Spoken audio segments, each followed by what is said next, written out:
आपण सुरुवात करतोय आपल्या या टॉपिकला. सो या टॉपिकचं नेम आहे इम्युनॉलॉजी. तर एस्पिरंट्स, सगळ्यात पहिल्यांदा याची डेफिनेशन मी तुमच्या समोर देण्यात आलेली आहे. हे पहा. So it is a defined as the general ability. तर ही एक आपल्या बॉडीतली क्षमता आहे. Ability is nothing but the क्षमता. So general ability of body to recognise, to neutralise and destroy and eliminate. So फक्त ओळखणेच नाही, कारण तुम्हाला माहित असू द्या, रिकॉग्नाइज करणं हे खूप इम्पॉर्टंट आहे. कारण आपलीच बॉडी जर आपल्याच सेलला ऍज अ फॉरेजिन सबस्टन्स म्हणून रिकॉग्नाइज करत असेल तर तुम्हाला माहिती असेपर्यंत किती मोठा प्रॉब्लेम होऊ शकतो. आणि हा प्रॉब्लेम एक्झिस्टेड आहे. यालाच तर आपण ॲटो इम्युन डिसऑर्डर्स असं म्हणतो किंवा ॲटो इम्युन डिसीजेस म्हणतो. आपलीच इम्युन सिस्टम सो आपल्याच होस्ट सेलला डिस्ट्रॉय करते. याचा अर्थ आपल्या इम्युन सिस्टमकडे हे खूप स्पेसिफिकली असायला पाहिजे की होस्ट सेल आणि जे बाहेरचे जे फॉरेजिन आलेले आहेत या दोघांमध्ये डिफरन्शिएशन करणं हे खूप इम्पॉर्टंट प्रॉपर्टी असते इम्युन सिस्टमची. याचा अर्थ बॉडीची एक ॲबिलिटी आहे to recognise, neutralise and destroy. So ओळखणे, त्याला न्यूट्रलाइज करणे. जसं की एखादा अँटीजन हा रिएक्टिव्ह असतो. अँटीजनची प्रॉपर्टीज असते रिएक्टिव्ह असणं. मग ह्या अँटीजनला काय करणे? न्यूट्रलाइज करणे, नॉन रिएक्टिव्ह करणे, त्यानंतर त्यांना डिस्ट्रॉय करणे आणि फायनली त्यांना इलिमिनेट करणे, बॉडीच्या बाहेर काढून टाकणे. इलिमिनेट इन द सेन्स तुम्ही इंगल्फ करा, त्याचे फ्रॅगमेंट्स बनवा आणि त्यांना बॉडीच्या बाहेर इलिमिनेट करा. कुणाला आपण हे सगळं करतोय? डिसीज प्रोड्युसिंग एजंट्स म्हणजे पॅथोजन्स, डिसीज प्रोड्युसिंग एजंट्स म्हणजे micro organisms, disease producing agents म्हणजे पॉझिटिव्ह एजंट्स कोणतेही, व्हायरसवाले असतील, बॅक्टेरियावाले असतील, पॅरासाइटवाले असतील, कोणतेही. सो या कंडिशन या कॉन्सेप्टला आपण म्हणतोय इम्युनॉलॉजी. मग आता ही जी टर्म आहे immunology, so it is coined by the scientist that is Berne. हा सायंटिस्ट होता ज्यांनी ही टर्म पहिल्यांदा कॉइन केली. त्यानंतर आजपर्यंत फर्स्ट वॅक्सिनेशनचा जो प्रॅक्टिकल यूज आहे तो एडवर्ड जेनर यांनी केला होता. त्यामुळे so he was considered as a father of immunology. हे पण एक इम्पॉर्टंट बीट आहे आजपर्यंत तुमच्यासाठी. त्यानंतर मग आता आपल्याकडे काही वेगवेगळ्या डेफिनेशन्स आहेत. या डेफिनेशन्स मध्ये एक पहिली डेफिनेशन आहे एक्झोटॉक्सिन, सेकंड डेफिनेशन आहे एंडोटॉक्सिन, अँटीजन. अशा वेगवेगळ्या डेफिनेशन्स तुम्हाला मी इथं दिलेले आहेत. हे पहा. So endotoxin so is nothing but, so हे जे एंडोटॉक्सिन असतात हे प्रोड्यूस केले जातात inside the cell and diffuse out so into the surrounding environment. हे सेलनी बनवले जातात आणि हे टॉक्सिन सेलच्या बाहेर येतात. ओके, तर हे आहेत एंडोटॉक्सिन्स. त्याच्यामुळे आपण यांना एंडोटॉक्सिन म्हणतो. हे वॉटर सोल्युबल असतात aspirants, so can pass into the surrounding medium. यानंतर असतात तुमचे, सो हे एक्झोटॉक्सिन्स आहेत, राईट. तर हे एंडोटॉक्सिन, एंडोटॉक्सिन म्हणजे काय की हे लिपोपॉलिसॅकराइड्स प्रोटीन्स आहेत. तुम्हाला माहिती असू द्या याचं रिलेशन आपल्या एका इम्पॉर्टंट कॉम्पोनंटला आहे, that is called pyrogen. So pyrogens are endotoxins. लक्षात ठेवा, chemical it is lipopolysaccharide proteins. Pyrogen कधी तयार होतं तुम्हाला सर्वांना माहिती आहे? ज्यावेळेला आपण स्टरलायझेशन करतो बाय हिटिंग, सो ज्यावेळेला आपण किलिंग करतो बॅक्टेरियाची, त्यावेळेला हे काही एंडोटॉक्सिन्स तिथं तयार होत असतात. केमिकली हे लिपोपॉलिसॅकराइड प्रोटीन्स आहेत, associated mainly with the cell envelope of gram-negative bacteria. Gram-negative bacteria produces the potent pyrogenic substance. Yes, मी तुम्हाला हेच सांगत होतो की gram-negative bacteria पासून हे पायरोजेनिक सबस्टन्सेस, पायरोजेनिक याचा अर्थ असतो फिवर इंड्यूस करणारे बॉडीमध्ये. तर हे पायरोजेनिक सबस्टन्सेस असतात, यांना आपण एंडोटॉक्सिन्स म्हणतो. यामध्ये दोन क्वेश्चन येण्याचे चान्सेस आहेत पेरेंट्स. पायरोजनचं केमिकल नेचर, तर pyrogens are the lipopolysaccharides in nature. So पायरोजनचा सेकंड क्वेश्चन याच्यामधून येऊ शकतो. Pyrogens are producer from gram negative bacteria. हे दोन पॉईंट याच्यामध्ये क्लिअर करून घ्या. यानंतर एस्पेरेंट्स अजून एक डेफिनेशन आहे, that is called epitope. Second definition, fourth number definition आहे, that is called paratope. So aspirant epitope काय असतो सांगा? Small area present on the antigen. तर हे अँटीजन वरतीचं एक छोटंसं लोकेशन असतं जिथं अँटीबॉडी अटॅच होते. इपिटॉपचा अर्थ असा असतो की हे अँटीजन वरतीचं लोकेशन आहे जिथं अँटीबॉडीची अटॅचमेंट होते. समजा हा माझा अँटीजन आहे, तर इथं पर्टिक्युलर एरिया जिथं अँटीबॉडी अटॅच होते, so this is called as a epitope. आणि त्यानंतर पहा एस्पेरेंट्स, पॅराटॉप म्हणजे काय? So specific site of the antibody. याचा अर्थ आता अँटीबॉडी वरतीचं लोकेशन जिथं अँटीजन अटॅच होतं. सो अँटीजन वरतीचं लोकेशन जिथं अँटीबॉडी अटॅच होते, दॅट इज इपिटॉप. सो पॅराटॉप याचा अर्थ असा असतो की अँटीबॉडी वरतीचं लोकेशन जिथं अँटीजन बाइंड होतो, दॅट इज कॉल्ड सो पॅराटॉप. तर हे आहेत दोन इम्पॉर्टंट डेफिनेशन्स, एक्झाम मध्ये येऊ शकतात. एच अँटीजन एक फ्लॅजिलेटेड अँटीजन असतो एस्पेरेंट्स. सो हा काही मोटाईल बॅक्टेरियामध्ये अवेलेबल असतो. हे पॉईंट याच्यामध्ये फक्त ऍड करा. यानंतर अँटीजन म्हणजे काय? एनी मटेरियल जे पॅथोजेनिक आहे. अँटीजनचा मिनिंग असतो एस्पेरेंट्स एनी मटेरियल जे पॅथोजेनिक आहे. पॅथोजेनिक इट मीन्स की जे डिसीज कॉझिंग आहे. सो मायक्रो ऑर्गॅनिझम आहे capable for the stimulate the immune response. जो तुमचा कॅपेबल आहे to stimulate the immune response, यालाच आपण नाव देत असतो अँटीजन. यानंतर आता पहा, अँटीजन पर्यंत पोहोचलोय आपण aspirants. So now we are moving towards the very very important part and that is antibodies. So antibodies हे कोण असतात? सो एस्पिरंट्स हे एक इंट्रोडक्शन आहे, याच्या खाली पुन्हा क्लासिफिकेशन आहे. लेक्चर शेवटपर्यंत पहा, सो जेणेकरून तुम्हाला हा टॉपिक कम्प्लीट समजून जाईल. सो यामध्ये अँटीबॉडीज हे एक स्पेसिफिक प्रोटीन्स आहेत produced from the plasma cells against the antigen. एक पॉइंट क्लिअर करा एस्पिरंट्स की आपल्या बॉडीमध्ये विदाउट अँटीजन कधीच अँटीबॉडीचं प्रोडक्शन नाही होणार आहे. जर असं होत असेल तर याचा प्रॉब्लेम आपल्यालाच होऊ शकतो, that is auto immune diseases आपण पाहू शकता. सो याचा अर्थ असा असतो की जे अँटीजन आहेत हे जर आपल्या बॉडीमध्ये जात असतील तर त्याच्याच रिस्पॉन्समध्ये अँटीबॉडीज आपल्या प्रोड्यूस होत असतात by the plasma cells. Without response, without stimulation अँटीबॉडीचं production it is not possible. आणि त्यामुळे हे लक्षात घ्या, हे स्पेसिफिक प्रोटीनियस नेचरचे आहेत, हे ग्लायकोप्रोटीन नेचरचे असतात अँटीबॉडीज. सो प्लाझ्मा सेल्सच्या पासून यांचं प्रोडक्शन होतं against the antigen which may be from the pathogenic micro organism.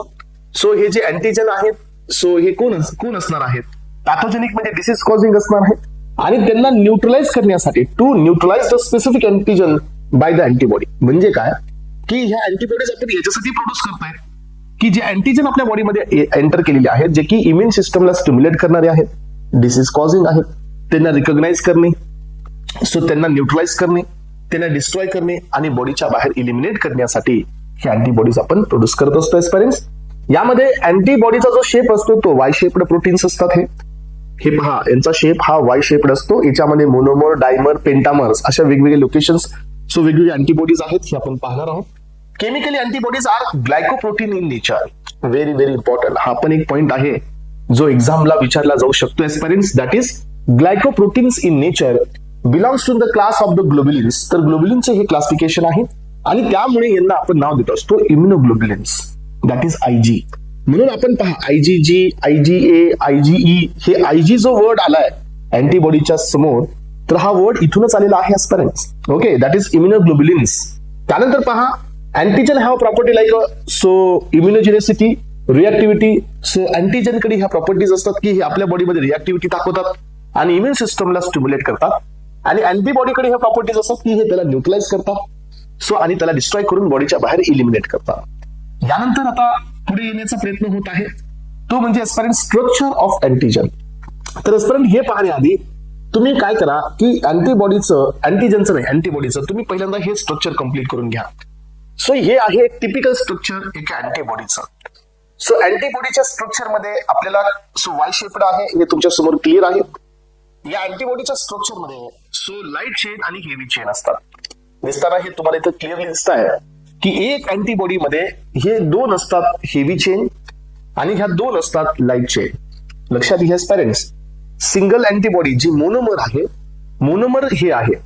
जर याच अजून एक स्ट्रक्चर सेम असंच असतं तर ती डायमर असते. अशाच प्रकारचे 5 स्ट्रक्चर असते तर ती पेंटामर असते.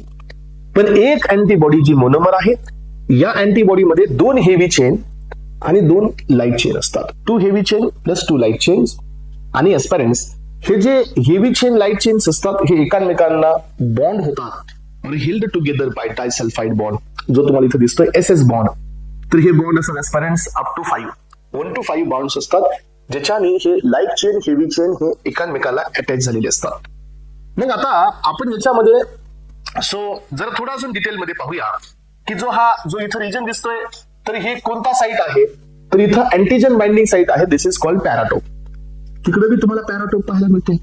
यानंतर एस्पिरंट कुठं हे डार्क आहे, कुठं लाईट आहे, तर हे जे डार्क आहे तर this is your dark region, जे लाईट आहे हे लाईट रिजन आहे. याच्यामध्ये असे कॉम्पोनंट्स असतात. इथं पहा, आता याच्यामध्ये तुम्हाला सो हा जो वरचा जो रिजन आहे ना, हा चेंज होणारा रिजन आहे as per the attachment, that is variable region. आणि जो इथून पुढचा खालचा जो रिजन आहे तर हे कॉन्स्टंट रिजन असतो. अशा प्रकारचं स्ट्रक्चर असतं अँटीबॉडीमध्ये.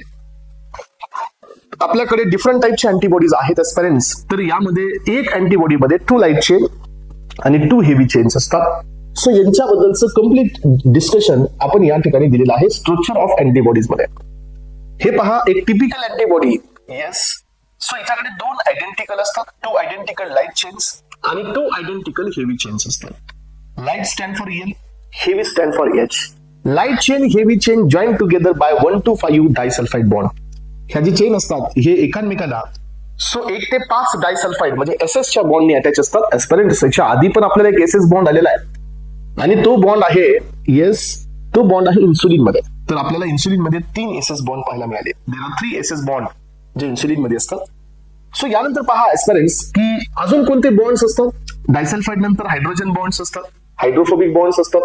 चेन कडे 2 टर्मिनल आहे. जसं हे प्रोटीनियस नेचरचं असल्यामुळे प्रोटीन्स यांच्यामध्ये एक टर्मिनल नायट्रोजनचं असतं, दॅट इज NH2 म्हणजे अमाइन टर्मिनल, तर एक टर्मिनल हे कार्बोक्सी असतं बरं, सी टर्मिनल. मग आता आपण याच्यामध्ये पहिल्यांदा घेऊया स्ट्रक्चर ऑफ लाईट चेन.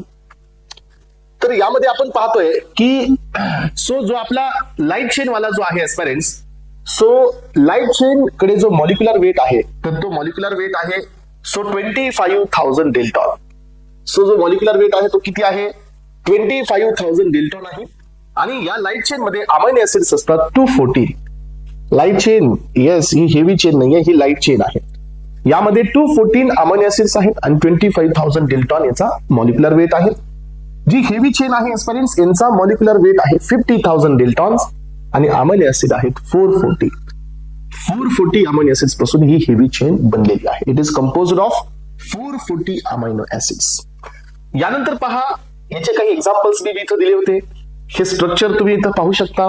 यामध्ये एस्पेरेंट्स एक पॉइंट अजून लक्षात ठेवा की जो व्हेरिएबल साइट असतो तिकडे N टर्मिनल असतो आणि जो तुमचा कॉन्स्टंट रिजन असतो तिकडे C टर्मिनल असतो. हा C टर्मिनल आहे, हा याचा C टर्मिनल आहे. हे पण तुम्हाला एक पॉइंट इथं क्लिअर करून घ्यायचा आहे. आणि यानंतर मग आता आपण चाललेलो आहोत टाइप्स ऑफ अँटीबॉडीज कडे. तर अँटीबॉडीचं स्ट्रक्चर, अँटीबॉडीचं कॉम्पोजिशन, अँटीबॉडीचं इंट्रोडक्शन हे आपण क्लिअर केलं aspirants. Now we are moving towards the types of antibodies. आपल्या बॉडीमध्ये किती प्रकारचे अँटीबॉडीज असतात, त्याचे काही युनिक पॉइंट्स आहेत का हे आपण आता पाहत आहोत. आपल्याकडे इम्युनोग्लोबिनचे वेगवेगळे टाइप्स आहेत aspirants, that is IgG, IgA. तर ह्या 2 अँटीबॉडीज तर आहेत जे मॅटर्नल आहेत. मॅटर्नल इन द सेन्स की न्यूबॉर्न बेबीकडे ह्या 2 अँटीबॉडीज कुणाकडून येतात, मॅटर्नल कडून म्हणजे मदर कडून पास होतात. त्यातील IgG तर प्लॅसेंटा थ्रू येते, IgA ही मिल्क थ्रू सिक्रेट होत असते. पण ह्या दोन्ही बॉडी न्यूबॉर्न बेबीकडे मदर कडूनच येत असतात, लक्षात ठेवा. मग आता IgG that is immunoglobin gamma, IgA that is immunoglobin alpha, IgD that is immunoglobin delta, IgE that is immunoglobin epsilon and IgM that is immunoglobin mu. तर IgM ही अशी अँटीबॉडी आहे एस्पेरेंट्स जे न्यूबॉर्न बेबी मध्ये सगळ्यात पहिल्यांदा newborn baby सुटा तयार करतो. This is a first antibody produced by newborn baby. IgG, IgA ह्या जी अँटीबॉडीज आहेत हे रेडीमेड अँटीबॉडीज आहेत रिसीव्ह फ्रॉम द मदर.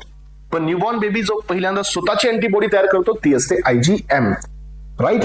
तर एस्पेरेंट्स मी काय केले आता पुढे, या टॉपिक मध्ये तुम्हाला अशा प्रकारचं कम्प्लीट डिस्कशन इथं दिलेत आलेलं आहे. याच्याबद्दलचे एक जे इम्पॉर्टंट डिस्क्रिप्टिव्ह पॉइंट्स असतील तर यांना मी टेबुलेटेड फॉर्म मध्ये तुम्हाला इथं रिप्रेझेंट करतोय. IgG, IgA बद्दलचे काही पॉइंट्स आहेत, त्यांचं कॉन्सन्ट्रेशन आहे, त्यांची CP, त्यांची हाफ लाईफ, याच्याबद्दल यांचं स्ट्रक्चर, हे मोनोमर आहेत की डायमर आहेत, याबद्दलचे सगळे पॉइंट्स आहेत पेरेंट्स. तर हे पहा, सगळ्यात पहिल्यांदा मी या ठिकाणी पहिल्यांदा नेम घेतोय अँटीबॉडीचं, देन हेवी चेन कोणती आहे, त्याचा क्लास, स्ट्रक्चर मोनोमर आहे की डायमर आहे की पेंटामर आहे, त्याचं फंक्शन, त्यानंतर त्याचा CP म्हणजे प्लाझ्मा हाफ लाईफ आणि त्यानंतर त्याचं कॉन्सन्ट्रेशन. मग तुम्हाला याच्यातून पॉइंट्स एक्झामला येतात, त्यामुळे लक्ष देऊन हे सगळे पॉइंट्स क्लिअर करून घ्या. सगळ्यात पहिल्यांदा आहे IgJ that is gamma. He monomer आहे एस्पेरेंट्स. मोनोमर आहे याचा अर्थ काय सांगा बरे.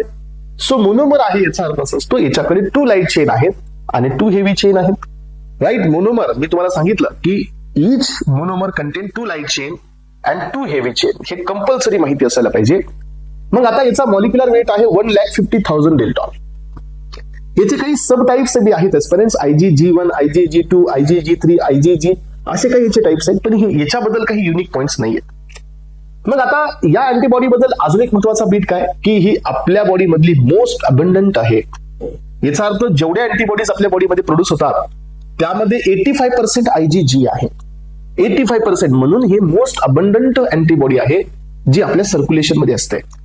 Most abundant circulatory antibodies formed during the Rh factor incompatibility, yes. Only antibody that cross the placenta, तर हे मदर कडून ही अँटीबॉडी पास होत आलेली आहे. ही अँटीबॉडी प्लॅसेंटा थ्रू क्रॉस होते. सेकंडरी इम्युन रिस्पॉन्स साठी ही इम्पॉर्टंट असते, ह्युमरल इम्युनिटी देते ही. तर ही न्यूबॉर्न बेबी स्वतः तयार करणार नाही, तर ही अँटीबॉडी मदर कडून पास होते. त्यानंतर याचा हाफ लाईफ आहे 23 डेजचा, लॉंग हाफ लाईफ आहे. आणि त्यानंतर पहा याचं जे कॉन्सन्ट्रेशन आहे ते 85% मध्ये आहे ऍस्पिरंट्स, म्हणून इथं जरा जास्त इम्पॉर्टंट बी तुम्हाला कन्सिडर करायचं आहे. यानंतरची अँटीबॉडी आहे that is IgA.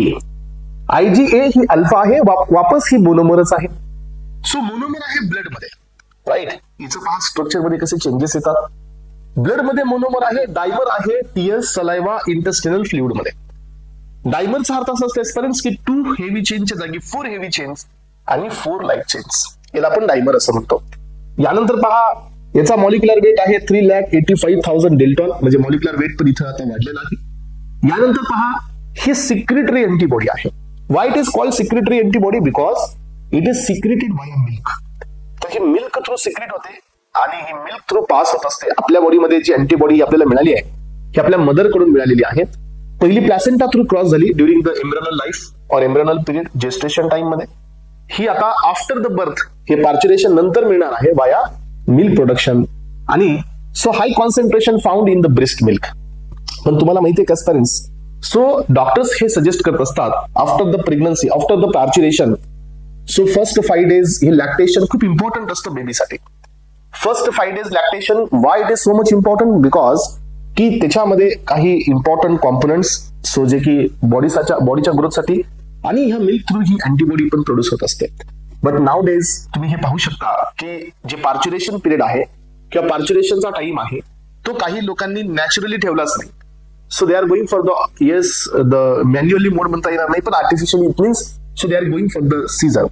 And whenever the any woman go under the caesar procedure, की मग त्यांच्या बॉडी हॉर्मोनल चेंजेस होत नाहीत. आणि त्यामुळे काय होतं की प्रोलॅक्टिनचं प्रोडक्शन होणारच नाही. आणि प्रोलॅक्टिनचं प्रोडक्शन होऊन after the baby birth so लॅक्टेशनची ॲबिलिटी वुमन मध्ये येतच नाही त्या ॲबिलिटीने. त्यामुळे हा प्रॉब्लेम येतो की ही अँटीबॉडी सिक्रेट होत नाहीये. चला, तर it is found in the high concentration of breast milk, protection of bronchi, intestinal, smooth muscles. तर ही ट्रान्सफर इम्युनिटी असते टू द इन्फंट, जी मदर पासून पास होते. 6 डेचा याचा हाफ लाईफ असतो. 7 to 15% कॉन्सन्ट्रेशन आहे सीपी मध्ये. हे सेकंड हायेस्ट कॉन्सन्ट्रेशन असणारी अँटीबॉडी आहे. आता ही अँटीबॉडी थोडी मेन आहे, याला एक्झाम मध्ये विचारलं का जाऊ शकतं? बिकॉज ही आपल्या सर्व अँटीबॉडीज मधली सगळ्यात लार्जेस्ट अँटीबॉडी आहे, दॅट इज पेंटामर. पेंटामर याचा अर्थ ऍस्पिरंट्स, तुम्ही याचं स्ट्रक्चर जर पाहिलं, याचं स्ट्रक्चर जर तुम्ही थोडंसं पाहण्याचा प्रयत्न केला तर आपल्याकडे मोनोमरचं स्ट्रक्चर तुम्ही बघितलंय, हे पहा. तर हे मोनोमरचं स्ट्रक्चर तुम्ही असं पाहिलंय. तर ऍस्पिरंट्स इथं असे तुम्हाला किती स्ट्रक्चर मिळतील? सो हे डायमर झाली, यानंतर ही झाली ट्रायमर, त्यानंतर ही झाली या ठिकाणी सो टेट्रामर, आणि इथं अजून एक असेल. सो त्याच्यामुळे तुम्हाला इथं हे मिळेल पेंटामर. याचा अर्थ याच्यामध्ये 10 लाईट चेन आणि 10 हेवी चेन असतात, म्हणून ही आपल्या बॉडी मधली सगळ्यात लार्जेस्ट अँटीबॉडी असते पेंटामर. सो पेंटामरचा मॉलिक्युलर वेट आहे 9 लाख डेल्टॉन. पहा, म्हणून याचा मॉलिक्युलर वेट सगळ्यात जास्त आहे. So present as a pentamer, largest immunoglobin म्हणून या IgM ला आपण रिकॉग्नाइज करतो. ॲग्लुटिनेशन होतं, सो ब्लड आणि cytolysis, responsible for the primary immune response, can't crosses the placenta, blood vessels यांच्यातून ही क्रॉस होऊ शकत नाही. First antibodies produced by the newborn baby against any type of infection. पहिली अँटीबॉडी जो न्यूबॉर्न स्वतः तयार करतो ही IgM असते, responsible for the primary response आणि found in high concentration in the blood. म्हणजे याचं हाय कॉन्सन्ट्रेशन म्हणजे with respect to other antibodies नाही, IgM हे अदर टिश्यू पेक्षा ब्लड मध्ये जास्त असतं. दॅट इज वाय हे स्टेटमेंट इथं आलेलं आहे. आणि यामध्ये सो याचं हाफ लाईफ 5 डेज, कॉन्सन्ट्रेशन आहे 5%. म्हणून या अँटीबॉडीकडे थोडंसं तुम्ही फोकस करायला पाहिजे, एक्झाम मध्ये येऊ शकतं. यानंतरची ही डेल्टा आहे ऍस्पिरंट्स. सो मोनोमर आहे 1,80,000 डेल्टॉनचा याचा सो मॉलिक्युलर वेट आहे. Found in the surface of B cells, जे अँटीजन साठी या ठिकाणी रिसेप्टरचं काम करते ही अँटीबॉडी. सो 2 to 8 डेजचा हाफ लाईफ आहे आणि 0.3% कॉन्सन्ट्रेशन आहे. तर ही एवढी मेन नाही आहे, पण ऍस्पिरंट ही अँटीबॉडी परत एकदा मेन आहे. तुम्ही आतापर्यंत सो पाहताय काही पॉप्युलेशन मध्ये सो हायपर सेन्सिटिव्हिटी रिॲक्शन आहे. याचा अर्थ काय माहितीये का, की जर हे डस्ट मध्ये गेले तरी पण त्यांच्या बॉडीमध्ये डिफिकल्टी इन ब्रिदिंग होते, स्वेलिंग ऑफ द लिप्स. कुठल्याही टॅबलेटला जर त्यांनी घेत असतील, कोणत्याही टॅबलेटला, तर त्यांच्या बॉडीला ती टॅबलेट ऍक्सेप्टेबलच नाही. याचा अर्थ immediately they will get some swelling. So swelling म्हणजे काय? इचिंग होते, स्किन इचिंग होते, लिप स्वेलिंग होते, दॅट इज एंजिओएडेमा. तर हे काय प्रकार असतो सांगा? So this is nothing but the hyper sensitivity reactions. तर एस्पायरंट्स, या हायपर सेन्सिटिव्ह रिएक्शन्स कशामुळे होतात? तर तुम्हाला माहिती असू द्या की जर एखादा डस्ट पार्टिकल किंवा समजा फॉर एक्झाम्पल एखाद्या पर्सननी एखादी सिंपल टॅबलेट घेतली, नॉन स्टेरॉइडल अँटी इन्फ्लॅमेटरी ड्रगची, आयबुप्रोफेन वाली पेन किलर.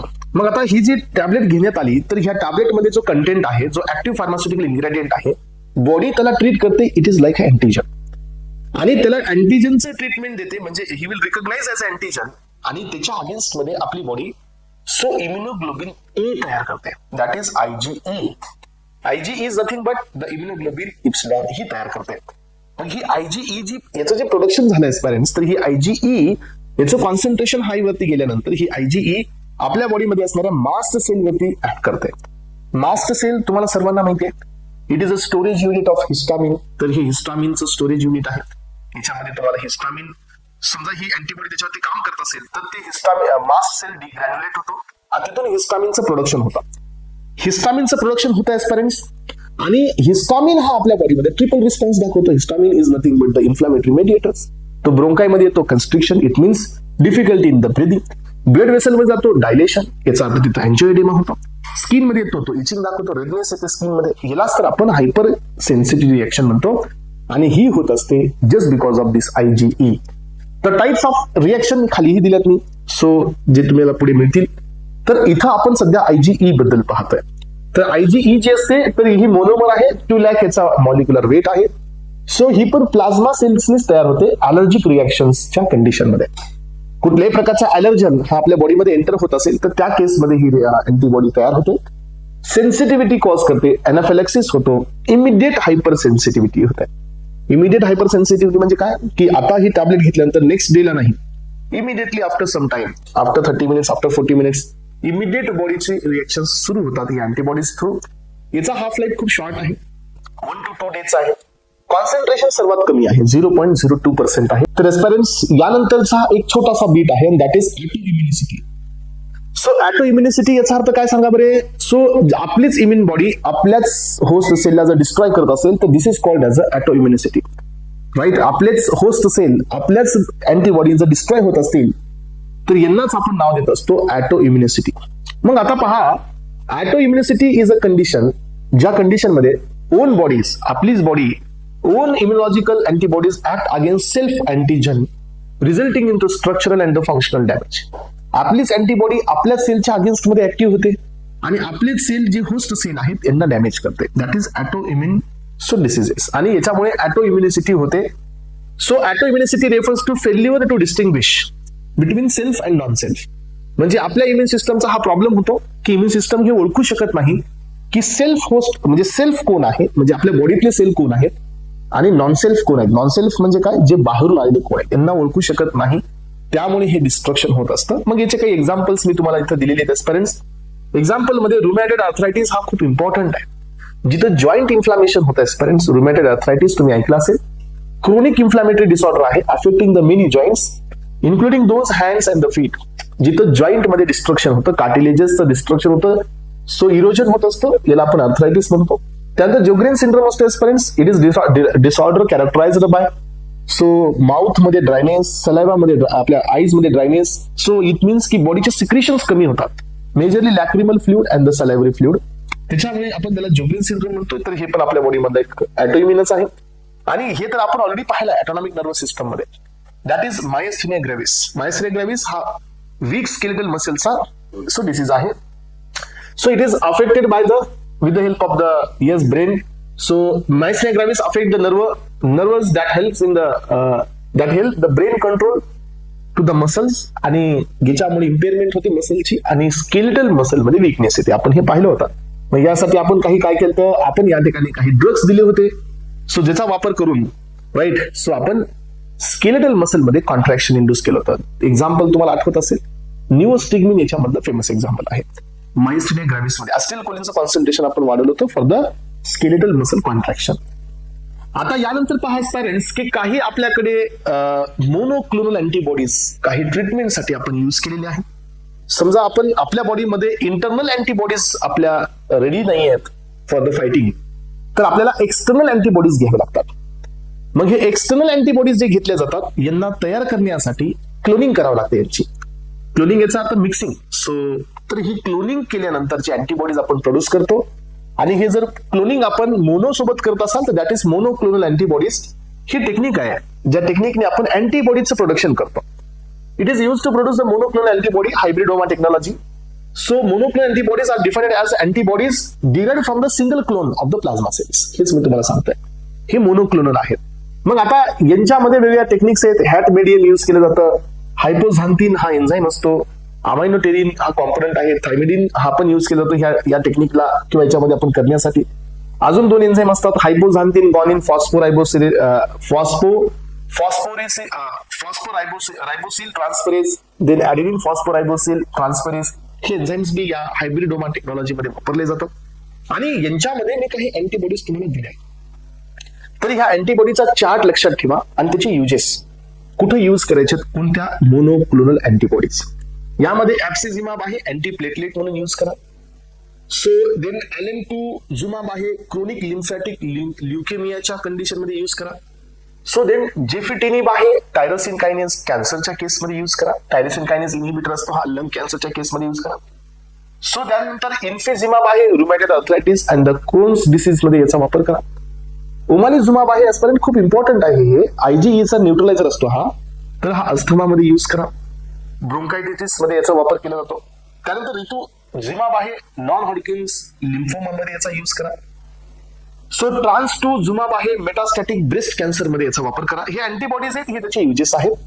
राईट. यानंतर पहा जेमटुझुमाब आहे, मायलोजिनस ल्युकेमिया म्हणजे हे ब्लड ल्युकेमिया आहे, ब्लड कॅन्सर आहे, तिथे यांचा वापर करा.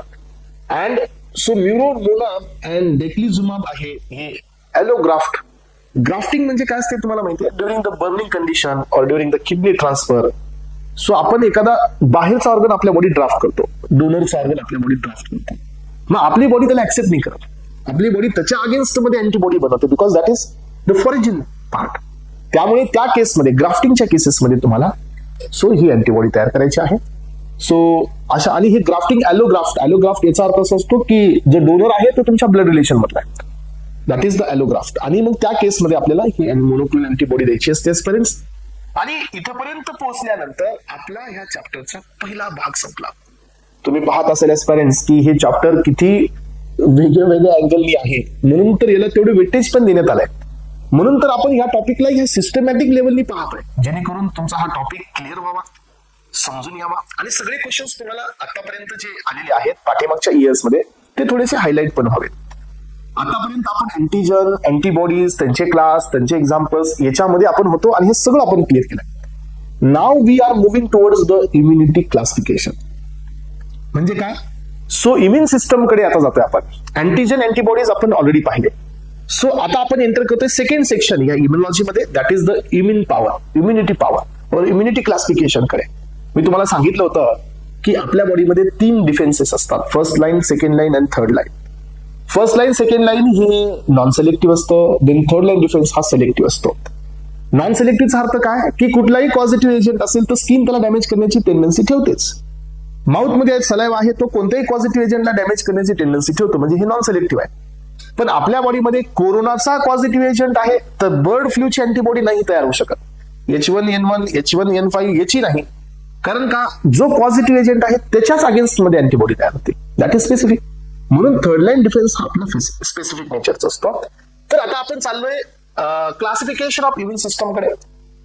इम्युन सिस्टम याचा अर्थ इम्युनिटी पॉवर कडे. तर याच्यात आपला पहिला आहे नॉन स्पेसिफिक डिफेन्स. हा जनरलाइज्ड असतो, सगळ्यांसाठी असतो. Fight with the pathogen, so bye means other than antibodies. Antibody सोडून बाकी सगळे डिफेन्स आपल्याकडे नॉन स्पेसिफिक आहे. याच्यामध्ये एक्सटर्नल डिफेन्स आहे जो बाहेरून दिसतो, that is the first line defence. Skin, saliva, then vaginal lactobacillus acidophilus, then stomach मध्ये असणारे ऍसिडिक नेचर, हे सगळे एक्सटर्नल डिफेन्स आहे. इंटरनल डिफेन्स म्हणजे जे ब्लड मधला असेल, दॅट इज WBC आणि अदर सेल्स, हे एक्सटर्नल डिफेन्स आहे आणि दॅट इज सेकंड लाईन. आणि जो स्पेसिफिक डिफेन्स आहे तो थर्ड लाईन आहे आणि स्पेशलाइज्ड असतो आणि हा असतो अँटीबॉडीचा. मग एस्पायरंट्स या क्लासिफिकेशनच्या नंतर आता आपण चाललो पहिल्या डिफेन्स कडे, that is the first line defence.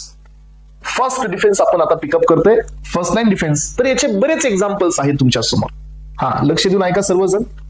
So it is an external defence, prevent the entry of micro organism in the blood. यांचा सगळ्यांचा प्रयत्न हाच असतो की हा पॉझिटिव्ह एजंट ब्लड पर्यंत पोहोचणे. येस, आलं लक्षात. त्यामुळे हा डिफेन्स प्रिव्हेंटिव्ह मेजरने काम करतो, डिसीजला ट्रीट नाही करत आहे, डिसीज होण्याआधीच प्रिव्हेन्शन करते. हा आलं लक्षात. यामुळे आता याच्यामध्ये पहिल्यांदा आहे आपली physical barrier, so also called as a structural barrier, जसे की आपली स्किन वगैरे आली, अॅनाटॉमिकल बॅरियर. म्युकस मेम्ब्रेन आहे आपल्याकडे जीआयटी ट्रॅक वरती, रेस्पिरेटरी ट्रॅक वरती, युरोजेनिटल ट्रॅक वरती म्युकस जर प्रोडक्शन असतं एस्पायरंट्स, तर हा बी आपला एक डिफेन्स असतो.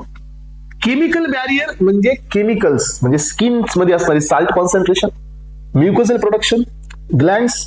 सो यांच्यापासून आपल्याला डिफेन्स पाहायला मिळतो. हा केमिकल डिफेन्स असतो, केमिकल बॅरियर असते. म्युकोसल बॅरियर हा पण एक आपला बॅरियर असा आहे. अॅनाटॉमिकल बॅरियर ही पण आपली एक स्किनची बॅरियरच आहे. आता केमिकल मध्ये पहा, skin has a sweat, skin has a sweat that keeps the skin acidic pH आणि minimise the growth of harmful bacteria. तुम्ही पाहत असाल की ज्या वेळेला आपण थोडस एक्सरसाइज करतो, बॉडीला स्वेट येतो. मग आता बॉडी स्वेट आल्यानंतर काही थोडीशी बॅड ओडर पण आपल्याला पाहायला मिळते.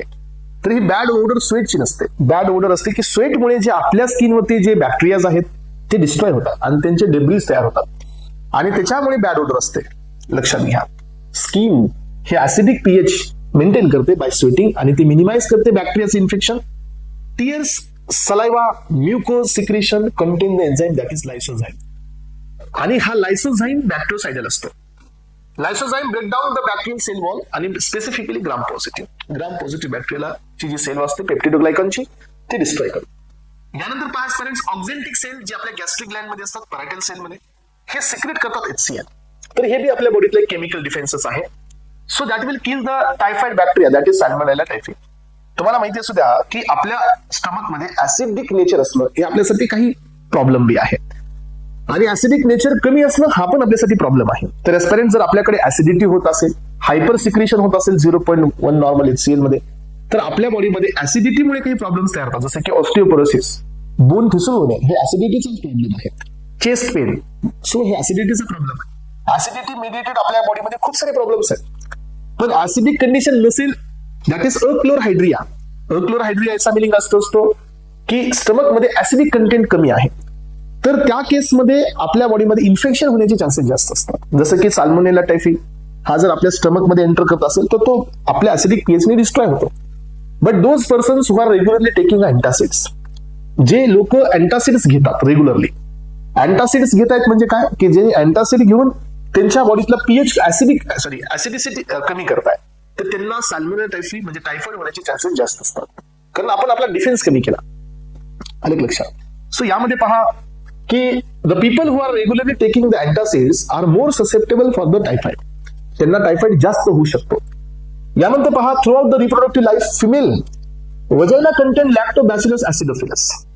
सो फिमेल बॉडीच्या ट्रॅक वरती हा एन्झाईम असतो, जो एन्झाईम काय करतो, ग्लायकोजनला लॅक्टिक ऍसिड मध्ये ब्रेक करतो. म्हणजे ग्लायकोजनचं ग्लुकोज आणि ग्लुकोजचे अॅनारोबिक ब्रेकडाऊन होऊन लॅक्टिक ऍसिड तयार होतं. पायरेटच्या जागी लॅक्टिक ऍसिड. लॅक्टिक ऍसिड झाल्यामुळे कीप द वजनल पीएच ऍसिडिक आणि मिनिमाइज द इन्फेक्शन. आणि तिथून जे होणारे इन्फेक्शन आहेत एस्पेरेंट्स ते मिनिमाइज करण्यासाठी हा एन्झाईम काम करतो. याचा अर्थ हा आपल्यासाठी कोण आहे, तर हा आपल्यासाठी सो डिफेन्स आहे. फिमेल बॉडीमध्ये इन्फेक्शनल चान्सेस जे आहेत ते इथं कमी होतात. त्यानंतर पहा, acidic pH minimise the chances of vaginal infection. याचं आपण पाहिलं. डिफेन्सिन आणि कॅथॅलिसिडिन हे दोन इपिथेलियल सेलचे काही कॉम्पोनंट्स आहेत एस्पेरेंट्स, हे अँटी मायक्रोबियल म्हणून काम करतात. लक्षात घ्या, हे दोन कॉम्पोनंट लक्षात ठेवायचे. इपिथेलियल सेल्स म्हणून हे अँटी मायक्रोबियल पेप्टाइड्स म्हणून काम करतात, लाईक अ न्यूट्रोफिल्स. सो यानंतर पहा, केराटनाइज्ड स्ट्रॅटम कॉर्नियम म्हणजे ही आपली स्किन मधली जी डेड सेल असतात, आउटर वाली जी रफ सेल आहे. केराटनाइज्ड म्हणजे काय असते, जिथं रफ आहे थोडीशी, स्ट्रॅटम कॉर्नियम. तर ही एक इपिडर्मिस प्रोटीनची लेअर आहे. So against the toxic chemicals ही काम करते आणि टॉक्सिन जे आपल्या स्किन मध्ये आहेत त्यांना आपल्या बॉडीमध्ये पेनिट्रेट होऊ देत नाही. कारण तुम्हाला सर्वांना माहिती आहे की जर आपण टॉपिकली एखादं प्रिपरेशन देत असेल aspirants, then rate limiting step कोणती असते. रेट लिमिटिंग म्हणजे काय, सगळ्यात स्लो कोणत्या लेअर मधून ड्रग हा पेनिट्रेट होतो, that is stratum corneum, because it is composed of the dead keratins. त्यामुळे ही टफ आणि हार्ड लेअर असते, ही आपल्याला प्रोटेक्शन देते टॉक्सिन पासून किंवा टॉक्सिक सबस्टन्सेस पासून. तर हे सगळे झाले आजपर्यंत तुमची फर्स्ट लाईन डिफेन्स. आता आपण चाललोय सेकंड लाईन डिफेन्स मध्ये. हे काय प्रिव्हेंट करणार आहात की आता पॉझिटिव्ह एजंट किंवा मायक्रो ऑर्गॅनिझम कुठे एंटर केलाय? ब्लड मध्ये. आता ब्लड मध्ये आल्यानंतर आपला काही डिफेन्स ऍक्टिव्हेट होतो, that is our second line defence. So हे पहा, हे प्रिव्हेंट होऊ दे, म्हणजे आता यांचं म्हणणं आहे की ब्लड मध्ये आल्यानंतर हे बॉडीमध्ये स्प्रेड होऊ नये. आधी आपला फर्स्ट लाईन डिफेन्सचा ऑब्जेक्टिव्ह काय होतं की ब्लड मध्ये येऊ नये. आता सेकंड लाईन डिफेन्सचं काम काय की स्प्रेड होऊ नये बॉडीमध्ये, ते आपण काम करतो. तिथंच त्याला न्यूट्रलाइज करणे, डिस्ट्रॉय करणे हे आपण काम करतोय. तर मग आपल्याकडे कोण कोण आहे सेकंड लाईन डिफेन्स मध्ये पहा. तर white blood cells second line defence आहे. मॅक्रोफाजेस हे तुम्हाला मी दिलेत ऍक्च्युअली. मॅक्रोफाजेस मी तुम्हाला दिलेली आहेत, different types of macrophages. So basic मध्ये आठवण जाऊन पहा. मॅक्रोफाजेस हे आपण पाहिलेले आहेत. सो स्कॅव्हेंजर सेल्स म्हणतो आपण यांना. Interferons, inflammatory reactions, fever, NK cell that is the natural killer cells, हे सगळे कोण आहेत आपले? हे इंटरनल डिफेन्स असतो सेकंड लाईन, जो प्रिव्हेंट करतो स्प्रेडिंग. याचं काही क्लासिफिकेशन मी तुम्हाला मी दिले आणि हे क्लासिफिकेशन आपलं झालेलं आहे. ब्लड या कॉम्पोनंट मध्ये आपण WBCचं क्लासिफिकेशन कम्प्लिटली पाहिले. कोण फॅगोसायटिक नेचरचे आहेत हे पण तुम्हाला मी सांगितलं होतं. सो बेसोफिल्स असतात का नाही, ऍसिडोफिल्स असतात का नाही, तर न्यूट्रोफिल्स हे फॅगोसायटिक असतात, हे तुम्हाला मी सांगितलं होतं. आणि तिकडे मोनोसाइट हे फॅगोसायटिक नेचरचे असतात. तुम्ही जाऊन ते चॅप्टर बघा, त्याच्यामध्ये हे सगळे पॉईंट्स डिटेलमध्ये देण्यात आलेले. यानंतर लिम्फोसाइट्स हे पण आपण पाहिलं होतं. इंटरफेरॉन्स हे बी आपण पाहिलं, पण याचे 3 मेन क्लास आहेत, अल्फा, बीटा आणि गॅमा. तर हे तेवढं फक्त माहिती असावं तुम्हाला. इंटरफेरॉन हे व्हायरल अटॅक मध्ये ऍक्टिव्हेट होतात. सो हे पण प्रोटीनियस नेचरचे आहेत. Alick, Isaacs and Jean the Lindenmann हे सायंटिस्टनी याला डिस्कव्हर केलंय. Secreted by leukocyte that is interferon alpha. Fibroblast सेल्सनी सिक्रेशन होणे that is beta. Secreted by natural killer cells that is the gamma. अशी 3 इंटरफेरॉनचे याच्यात क्लास आहेत. एक हायलाइटेड पॉईंट म्हणून फक्त याला लक्षात ठेवा. तर यानंतर एस्पायरंट्स पुढे आता महत्वाचा आहे जो बीट, आणि तो आहे इम्युनिटीचं क्लासिफिकेशन. तर हा या टॉपिक मधला एकदम लास्ट आणि इम्पॉर्टंट पार्ट आहे. इम्युनिटी पॉवर आपल्या बॉडीमध्ये हे कशी जनरेट होते. So how to produce immunity. So ही इम्युनिटी पॉवर ही कशी आपण तयार करतो. तर एस्पायरंट्स तुम्हाला माहिती असू द्या, काही इम्युनिटी, आता हे क्लासिफिकेशन समजून घेण्याआधी काही बीट तुम्हाला समजून घेणं, काही हायपोथेसिस क्लिअर करणं खूप गरजेचं आहे. अदरवाईज हा टॉपिक तुम्हाला क्लिअर होणार नाही. तर एस्पायरंट्स इम्युनिटी पॉवर ही जी आहे, तर ही पॉवर जनरेट होते आपल्या बॉडीमध्ये 2 पद्धतीने. एक तर आपल्या जेनेटिक मध्ये असते. So genetic in the sense की आपल्या जीन मध्ये असते, जी ही जेनेटिकली काही सेल्स तयार होतात and that will give us the immunity. तर ही एक पॉवर आहे. सेकंड वन आहे की आपण यांना बनवतो, आपण याला अक्वायर करतो. बनवतो याचा अर्थ आपल्या बॉडीमध्ये ही पास होते. मग याच्यात आपण 2 पद्धतीने पाहतो की एकतर आपण याला स्वतः बनवतो, नाहीतर मग आपण ह्याला अक्वायर करतो. मग आता आपण पाहूया. सो अक्वायर करतो कधी? In response to positive agent. म्हणून हे जे इम्युनिटी सिस्टम आहे किंवा इम्युनिटीचं जे क्लासिफिकेशन आहे, सो यांना ऑलरेडी 2 क्लासमध्ये क्लासिफाय करण्यात आलेला. यातील पहिला क्लास आहे तो म्हणजे natural immunity, that is इनेट immunity. He inherited असते. इनहेरिटेड इन द सेन्स की ही जेनेटिक असते, बाय बर्थ ही तुमच्यात आलेली असते. ही तुम्ही अक्वायर करत नाही आर्टिफिशियली, नॅचरली, ऍक्टिव्हली, पॅसिव्हली काहीच नाही. हे ऑलरेडी तुमच्यात असते. ही जनरेशन टू जनरेशन तुमच्यात राहतेच. सो इंडिव्हिज्युअल रेशियल स्पेसिस हे याच्या अकॉर्डिंगली ही नॅचरल इम्युनिटी असते. यानंतरची इम्युनिटी असते दॅट इज अक्वायर्ड. अक्वायर्ड म्हणजे काय? After the birth he immunity आपण मिळवलेली असते. मग आता याच्यामध्ये 2 पॉइंट आहेत, ऍक्टिव्ह अँड पॅसिव्ह. यामध्ये आजपर्यंत लक्षात ठेवा, ऍक्टिव्ह याचा अर्थ काय की ही इम्युनिटी आपण बनवलेली आहे अगेन्स्ट द मायक्रो ऑर्गॅनिझम. ठीक आहे. सेकंड वन आहे पॅसिव्ह. पॅसिव्ह याचा अर्थ आहे की आपण इम्युनिटी, हे पहा याच्यामध्ये आपण काय केलं, सो याच्यामध्ये आपण अँटीबॉडीज स्वतः तयार केल्यात. येस, म्हणून आपल्याकडे ती इम्युनिटी. बघा अँटीबॉडीज आपल्याकडे 2 पद्धतीने असू शकतात. एक, आता तुमच्या पॉकेटमध्ये जे तुमचे डेलीचं जे आहे पॉकेट मनी, तो 2 पद्धतीने असू शकतो. एक तुम्ही स्वतः कमवलेलं आणि तुम्ही तुमच्या पॅरेंट्स कडून घेतलेले, असे 2 प्रकारचं बजेट असू शकतो तुमच्याकडे. तसं आपल्या बॉडीमध्ये जी इम्युनिटी आहे ही पण 2 प्रकारची आहे. सो एक, जे अँटीबॉडीज आपण स्वतः बनवल्या. अँटीबॉडीज आपण स्वतः कधी बनवतो? In response to antigen. अलग लक्षात. सेकंड, आपण अँटीबॉडी बनवल्या नाहीत, आपण रेडीमेड अँटीबॉडीज घेतल्या आणि ते बी आपल्याकडे आहेत आता. समजते का? सेकंड, जे अँटीबॉडीज आपण बनवल्या नाही आहेत त्या अँटीबॉडी आपल्यामध्ये सो आपण डायरेक्ट रेडीमेड घेतल्या. इथं काय केलं आपण? अँटीजनच्या रिस्पॉन्स मध्ये अँटीबॉडी बनवल्या. तिथं काय केलं? पॅसिव्ह मध्ये आपण अँटीबॉडीज तयार नाही केल्या, डायरेक्ट अँटीबॉडीजच रिसीव्ह केल्या, म्हणून ते पॅसिव्ह.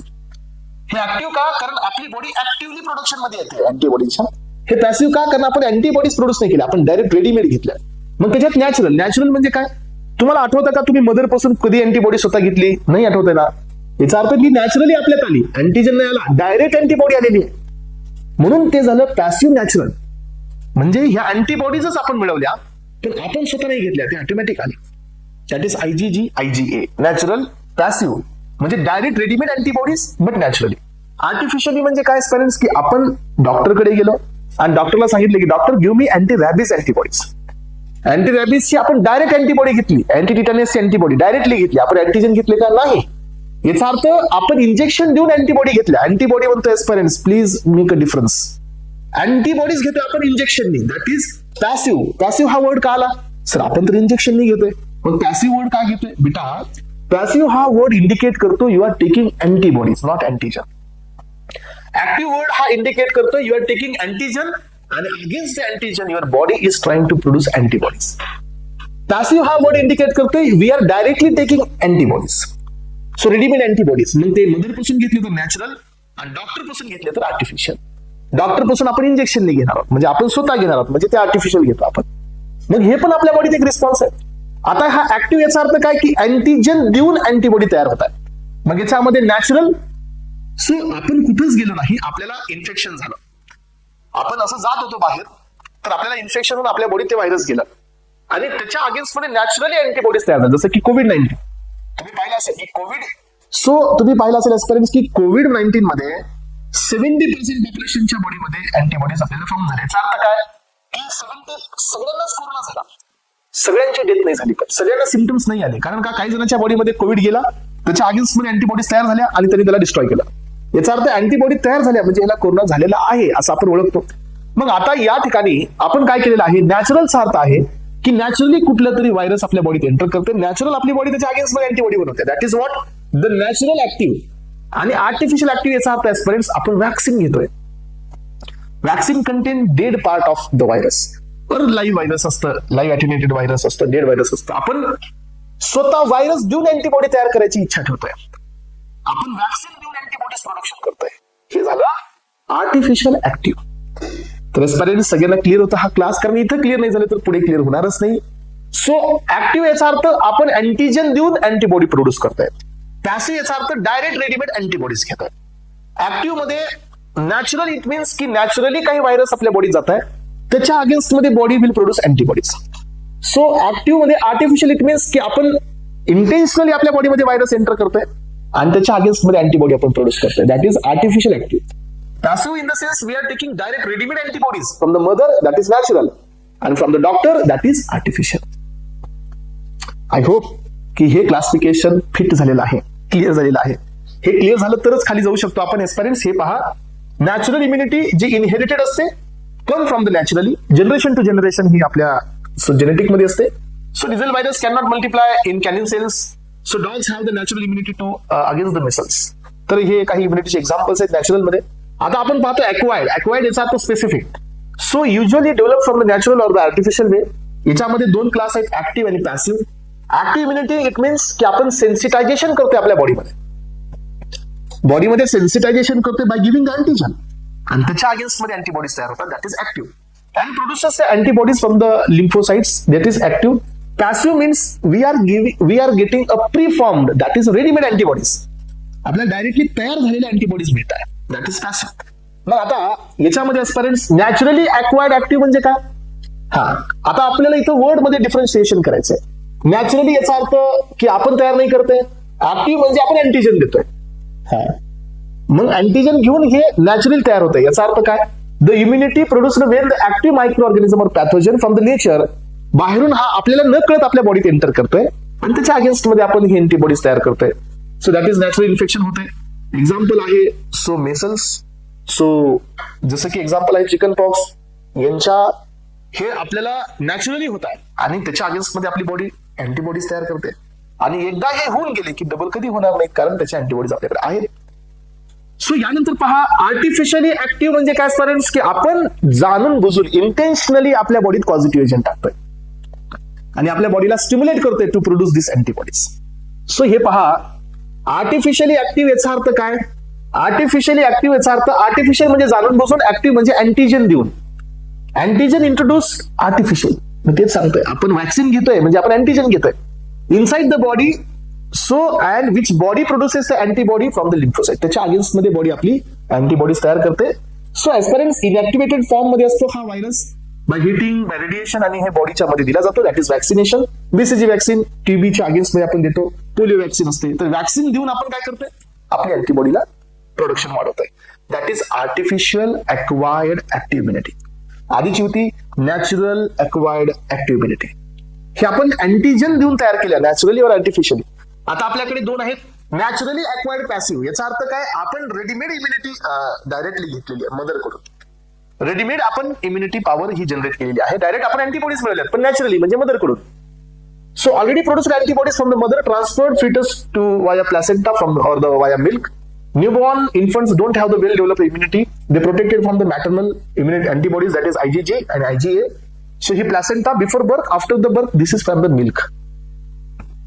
झालं काय, आपण डायरेक्ट अँटीबॉडीज घेतल्या. आपण मागितल्या होत्या का, नव्हत्या, पण त्या आपल्याला मिळाल्या, नॅचरली मिळाल्या. डॉक्टरकडे आपण जाऊन म्हणावं लागेल ना, डॉक्टर गिव्ह मी अँटीटिटानस. मदरला आपण न सांगताच हे आपल्याला मिळाले. याचा अर्थ आहे हे डायरेक्ट अँटीबॉडीज म्हणजे हे कोण आहे, passive, naturally acquired passive immunity.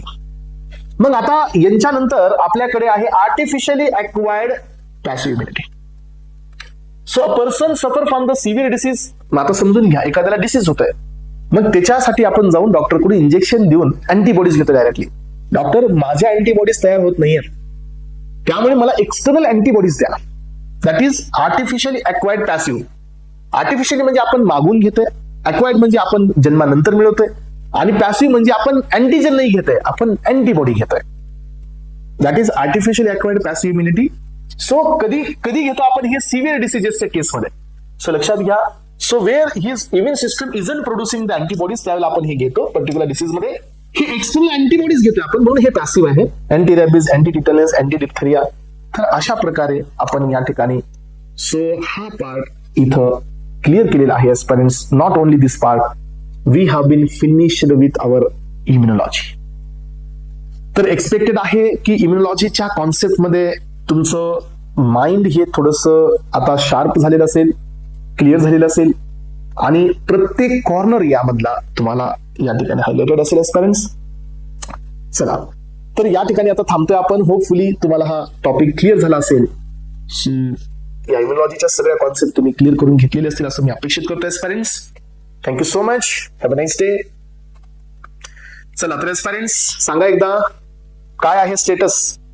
हे पहा, मला माहित होतं की हा टॉपिक थोडासा चॅलेंजिंग आहे बघा, आणि चॅलेंजिंग आहे म्हणून तर आपण याला एवढं कॉम्प्लिकेशन मध्ये नाही टाकलंय. तुम्हाला लक्षात येत असेल की why I have taken this topic like दिस.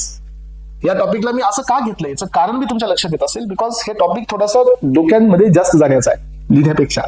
आधी गेला तर मग लक्षात येईल, आणि थोडेसे हे असे ट्विस्ट अँड टर्न्स याच्यामध्ये असल्यामुळे आपण या टॉपिकला इथं अशा पद्धतीने रिप्रेझेंट केले. या नोट्स तुम्हाला मी पाठवतो. Yes, this PDF will get, and he PDF print out न काढता लिहून काढा. येस, रायटिंग मध्ये घ्या, कारण मायक्रोबायोलॉजी सगळं रिटर्न मध्ये आपलं अलग लक्षात. त्यामुळे याची प्रिंट काढून तिथे पेस्ट करायची नाही. मी नोट्स चेकिंग करत असताना सो तुम्ही असं जर दिसेल मला तर मग पहा, या नोट्स तुम्हाला रायटिंग मध्ये घ्यायच्या. ठीक आहे, चला तर एस्पिरंट्स, आता पुढचं एक टॉपिक आहे आपला, तो म्हणजे वॅक्सिन आणि सेरा. तो मंडेच्या क्लासला आपण पाहणार. ओके, चला, thank you so much, have a nice day. Okay, चला.